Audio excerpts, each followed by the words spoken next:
اعوذ باللہ من الشیطان الرجیم بسم اللہ الرحمن الرحیم سبحانک اللہم و بحمدک و تبارک اسمک و تعالی جدک و لا الہ الا غیرک.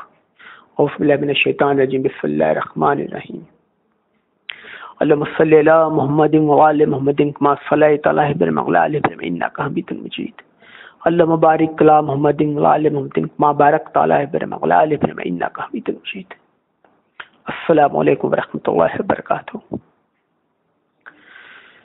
آج جس موضوع کے بارے میں بات چیت کی جائے گی وہ عبادت رب تعالیٰ اور رب تعالیٰ کے حبیب پاک صلی اللہ علیہ وسلم سے محبت سے متعلق ہے.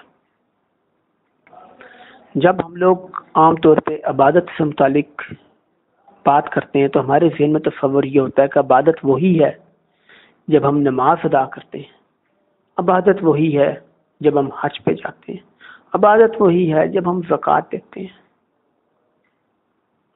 اس میں کوئی شک نہیں ہے کہ یہ عبادت ہے، لیکن مسلمان کا ہر لمحہ الحمدللہ رب العالمین عبادت میں بسر ہو سکتا ہے، بشرطے کہ اس کی نیت میں اخلاص ہو، اس کی نیت ٹھیک ہو. اگر ہم لوگ دفتر میں کام کر رہے ہیں، نوکری کر رہے ہیں، کوئی کاروبار کر رہے ہیں اور ہماری نیت یہ ہو کہ ہم یہاں پہ کوشش کر رہے ہیں کہ ہم رزق حلال کمائیں، تو آپ یقین کیجئے ہمارا دفتر میں رہنا اور کام کرنا بھی انشاءاللہ تعالی عبادت کے زمرے میں ہوگا. اگر ہماری نیت 100% خالصتاً اسی لیے ہی ہے تو آپ یقین کیجئے اگر ہم دفتر میں کام کے لیے آتے ہیں، ہمارا خواہ ہم گاڑی پہ آئیں، موٹر سائیکل پہ آئیں، رکشے پہ آئیں، ٹیکسی پہ آئیں، ہمارا آنا بھی انشاءاللہ تعالی عبادت کے زمرے میں شمار ہوگا انشاءاللہ تعالی. لیکن اگر ہماری نیت خالص یہی ہونی چاہیے کہ ہم لوگ رزق حلال کے حصول کے لیے کوشش کر رہے ہیں، کیونکہ رزق حلال کا حصول بھی یعنی عبادت ہے. انما الاعمال بالنیات، اعمال کا دار و مدار نیتوں پہ ہے. ارشاد ہے کہ مومن کی نیت اس کے عمل سے بہتر ہے، مومن کی نیت اس کے عمل سے بہتر ہے. تو لہٰذا جب بھی کوئی کام کیا کریں تو کوشش کیا کریں کہ پہلے اچھی اچھی نیتیں کر لیں.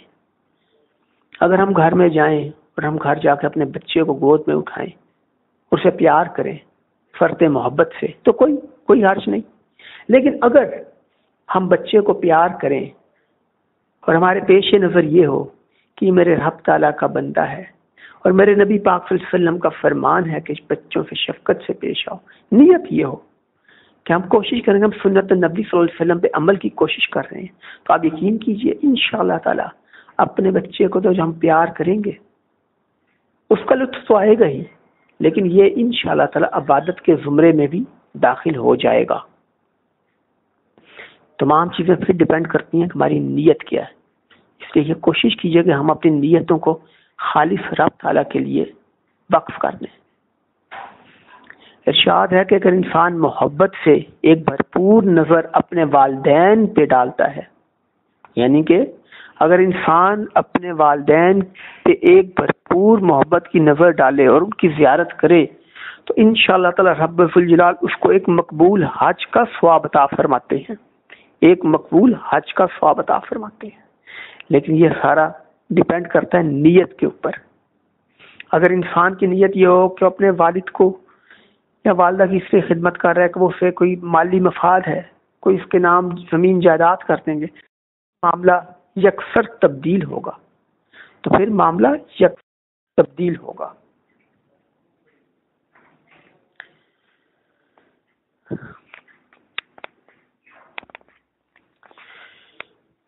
کوشش کیا کریں کہ جب بھی رب تعالیٰ کے حضور دعاؤں کے لیے اپنے ہاتھ اٹھائیں تو رب تعالیٰ سے 2 دعائیں ضرور کیا کریں، ایک ہدایت کی اور ایک رب تعالیٰ کی محبت کی. آپ یقین کیجئے اگر ہمیں یہ 2 نعمتیں مل گئیں تو سمجھیں کہ ہم کو سب کچھ مل گیا. اور یہ عام طور پہ یہ 2 دعائیں وہ ہیں جو شاید ہم لوگ اکثر بھول جاتے ہیں. ہم میں سے اکثر لوگ ہم یہی سمجھتے ہیں کہ ہم تو ہدایت یافتہ ہیں ہی، اور رب تعالیٰ کی محبت کو تو استغفر اللہ شاید ہم کوئی مانگی ہے یا نہیں مانگی پتہ بھی نہیں. تو کوشش کیا کریں کہ جب کبھی رب تعالیٰ کے حضور دعاؤں کے لیے ہاتھ اٹھائیں تو نہ صرف اپنی بلکہ نبی پاک صلی اللہ علیہ وسلم کی تمام امت کے لیے اور مجھ گناہ گار کے لیے بھی ہدایت کی دعا ضرور کیجیے گا. اور جب کبھی اللہ تعالیٰ توفیق عطا فرمائے تو رب تعالیٰ کے حضور دعاؤں میں رب تعالیٰ کی محبت نہ صرف اپنے لیے مانگیں بلکہ نبی پاک صلی اللہ علیہ وسلم کی تمام امت کے لیے مانگیں. اور اس وقت مجھ گناہ گار کو بھی خصوصاً یاد رکھ لیجیے گا. آپ کا مجھ پہ احسان ہوگا. رب تعالیٰ کی محبت کا احاطہ شاید ہم کر سکتے ہی نہیں ہیں. رب تعالیٰ کی محبت کا احاطہ کرنے کے لیے تو ہماری اوقات ہی نہیں ہے, لیکن پھر بھی کچھ نہ کچھ تو ہمیں کو کوشش کرنی چاہیے. کچھ 2 قدم تو بڑھا کر دیکھیں. ہم 2 قدم تو بڑھا کر دیکھیں. ہم نماز پڑھتے ہیں, زکوٰۃ, حج, تمام عبادات بے شک فرض ہیں, لیکن آپ یقین کیجئے ہم صرف محبت کے ساتھ کبھی سجدہ کرنے کی تو کوشش کریں. رب تعالیٰ کے حضور ایک بار سجدہ کرنے کی کوشش محبت کے ساتھ تو کریں. یقین کیجئے گا ہمارا دل نہیں چاہے گا کہ ہمارا سر رب تعالیٰ کے حضور سجدے سے اٹھے. اور جب رب تعالیٰ نے ہم کو ہدایت اور اپنی محبت نصیب فرما دی تو یقین کیجئے ہم کو دنیا جہاں کے خزانے مل جائیں گے. ہم سوچ نہیں سکیں گے کہ ہم کو رب تعالیٰ نے کیا عطا فرما دیا. اس لیے کوشش یہ ہمیشہ یہ کریں کہ جو عمل کریں ایک اس میں اخلاص اور اپنی نیتیں بالکل ٹھیک کر لیں. نیت پہلے کریں. نیت کوئی بھی کام کرنے سے پہلے نیت کریں. انشاءاللہ تعالی رب تعالیٰ اس کا آپ کو بہت اجر عطا فرمائیں گے. آپ کو سن کے خوشی بھی ہوگی کہ انسان کا سونا بھی عبادت میں شمار ہو سکتا ہے.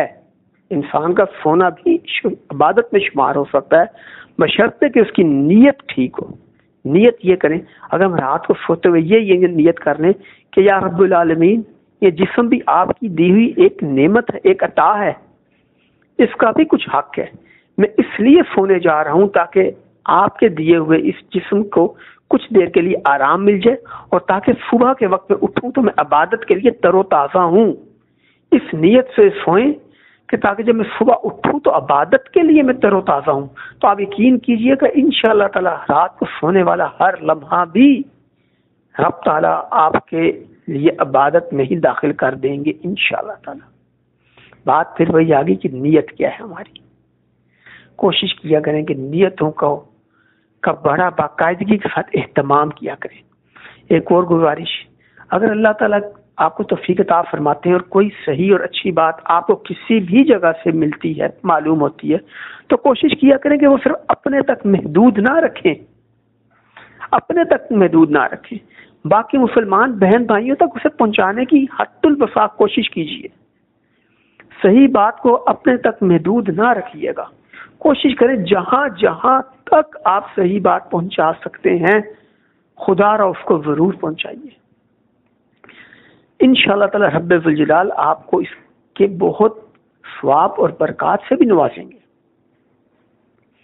جب محبت کی بات ہوتی ہے تو ہم نے کتنی بار رب تعالیٰ کے حضور یہ دعا کی کہ یا رب العالمین ہم کو اپنا اور اپنے حبیب پاک صلی اللہ علیہ وسلم کا سچا عشق حقیقی نصیب فرمائیں.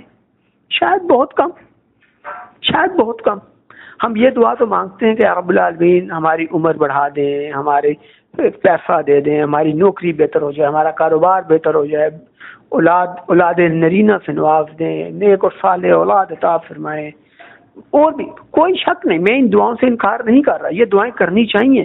میں کب کہہ رہا ہوں یہ دعائیں نہ کریں, لیکن کیا یہ دعا نہیں کرنی چاہیے کہ یا رب العالمین ہم کو اپنا اور اپنے حبیب پاک صلی اللہ علیہ وسلم کا سچا عشق حقیقی نصیب فرما دیں. سوچیں, یہ وہ دعا ہے جو ہم کو پہلے کرنی چاہیے. میں انکار نہیں کر رہا کہ باقی دعائیں نہ کریں, لیکن گزارش کر رہا ہوں کہ اپنی زندگی کا معمول بنا لیں کہ ایک تو رب تعالیٰ سے ہدایت کی بھیک مانگتے رہیں, اور ایک رب تعالیٰ سے رب تعالیٰ کی اور رب تعالیٰ کے حبیب پاک صلی اللہ علیہ وسلم کی سچی محبت, سچا عشق حقیقی کی بھیک مانگتے رہیں. یقین کیجئے یہ نعمتیں مل گئیں تو سمجھیے سب کچھ مل گیا. ایک اور چھوٹی سی ایک بات, جب ہم محبت کی بات کرتے ہیں، عشق کی بات کرتے ہیں، تو ہم کبھی اگر کسی ایک انسان کو کسی لڑکی سے عشق ہو جاتا ہے نا، تو وہاں پر بھی آپ یقین کرو پھر دنیا جہاں کا ہوش ختم ہو جاتا ہے، نہ اسے دن کا پتہ ہوتا ہے نہ رات کو پتہ ہوتا ہے، امتحانوں میں فیل ہو جاتا ہے، کچھ پتہ نہیں ہوتا، لیکن صرف اس کے ذہن میں ایک وہ عشق کا بھوت سوار ہوا ہوتا ہے۔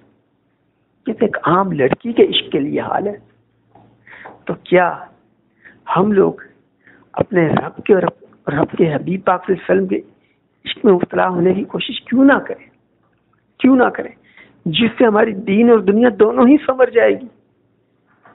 دوسرا عشق تو شاید ہم کو برباد کر دے، دوسرا عشق تو شاید ہم کو تباہ و برباد کر دے، ایک نامحرم لڑکی کا عشق تو شاید ہم کو تباہ و برباد کر دے، لیکن یقین کیجئے رب تعالیٰ اور رب تعالیٰ کے حبیب پاک صلی اللہ علیہ وسلم کا عشق ہم کو دنیا اور آخرت دونوں میں ان منازل پہ لے جائے گا جن کا شاید ہم نے تصور بھی نہیں کیا ہوگا۔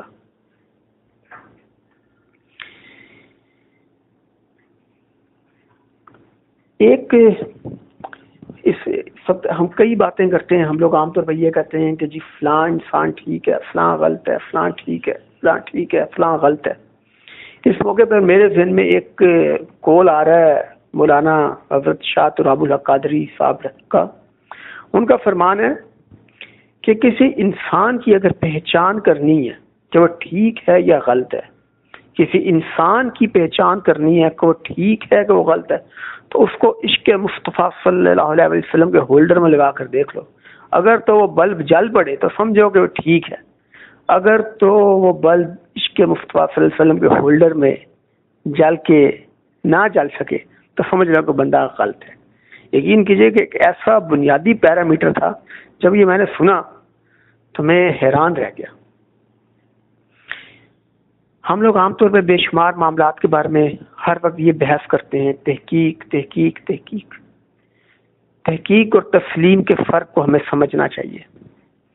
حضرت واصف علی واصف رحمۃ اللہ علیہ کا قول ہے کہ اسلام تسلیم سے ملتا ہے، تحقیق سے نہیں۔ اسلام تسلیم سے ملتا ہے، تحقیق سے نہیں۔ بہت ہی گہری بات ہے۔ اسلام کے اوپر تحقیق تو آج تک پچھلے 1400 سال سے بہت لوگ کر رہے ہیں۔ اسلام کے اوپر تحقیق تو یہودی بھی کر رہے ہیں، اسلام کے اوپر تحقیق تو بے شمار عیسائی بھی کر رہے ہیں، ان کے بہت نامور علماء بھی کر رہے ہوں گے، لیکن وہ تسلیم نہیں کر رہے۔ تحقیق بہت کر رہے ہیں، تحقیق بہت کر رہے ہیں، تسلیم نہیں کر رہے۔ تو یاد رکھیے اسلام تسلیم سے ملتا ہے، اسلام تحقیق سے نہیں ملتا ہے۔ ابھی بات ہو رہی تھی عشق سے متعلق۔ عشق انسان سے وہ کام کروا لیتا ہے جو عام انسانی ذہن اور انسانی فکر میں سما بھی نہیں سکتے۔ مثال بہت بڑی دینے جا رہا ہوں، منہ بہت چھوٹا ہے، مثال بہت بڑی ہے، لیکن پھر بھی کیا کروں، بتانے کو جی بھی کرتا ہے۔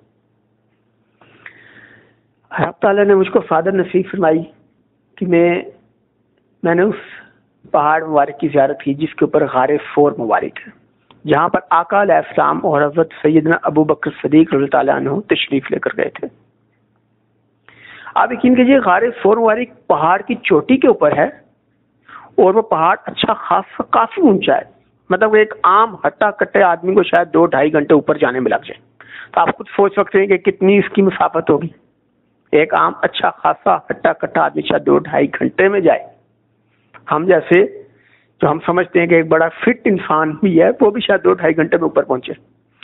آپ یقین کیجئے اس پہاڑ کے اوپر حضرت سیدنا ابو بکر صدیق رضی اللہ عنہ نے آپ صلی اللہ علیہ وسلم کو اپنے کندھوں مبارک پر لے کر پر تشریف گئے تھے۔ حالانکہ آقا علیہ السلام نے نہیں فرمایا تھا کہ میں تھک گیا ہوں یا مجھ کو اپنے کندھوں پہ آپ لے کے چلیں، لیکن یہ صدیق اکبر رضی اللہ عنہ کا عشق تھا کہ ان سے یہ بھی گوارا نہیں ہو رہا تھا کہ ہمارے آقا، ان کے آقا کچھ تھوڑی سی بھی تکلیف برداشت کریں، اور انہوں نے اپنے مبارک کندھوں کے اوپر آقا علیہ السلام کو اٹھا کے غار فور تک لے کر گئے۔ آپ یقین کیجئے یہ صرف عشق تھا جس نے سیدنا ابو بکر صدیق رضی اللہ عنہ کو وہ قوت، وہ ہمت عطا فرمائی کہ وہ آقا علیہ السلام کو غار فور تک اپنے مبارک کندھوں پہ لے کے گئے۔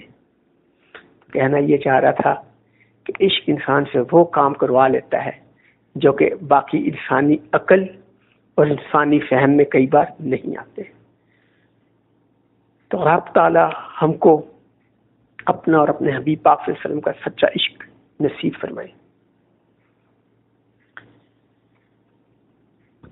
رب ذوالجلال کے حضور درخواست ہے کہ یا رب العالمین، یا مالک عالمین، یا خالق عالمین، یا غفارو، یا غفورو، یا رحمانو، یا رحیمو، یا حیو، یا قیومو، یا ذوالجلال والاکرام، یا رب العالمین نبی پاک صلی اللہ علیہ وسلم کی تمام امت کے تمام صغیرہ و کبیرہ، دانستہ نادانستہ، چھوٹے بڑے اگلے پچھلے تمام گناہوں کو، کوتاہیوں کو، لرزشوں کو، غلط باتوں کو، غلط حرکات کو، غلط خیالات کو یا رب العالمین اپنی خصوصی مہربانیوں سے، اپنے خصوصی فضل و کرم سے اور اپنے پیارے حبیب پاک رحمت للعالمین سرور کونین احمد مجتبی حضرت محمد مصطفیٰ صلی اللہ علیہ وآلہ وسلم کے مبارک قدموں کے مبارک دھول کے صدقے فوری طور پہ مستقل بنیادوں پہ ہمیشہ ہمیشہ کے لیے یا رب العالمین معاف فرما دیجیے گا، آمین۔ السلام علیکم ورحمۃ اللہ وبرکاتہ۔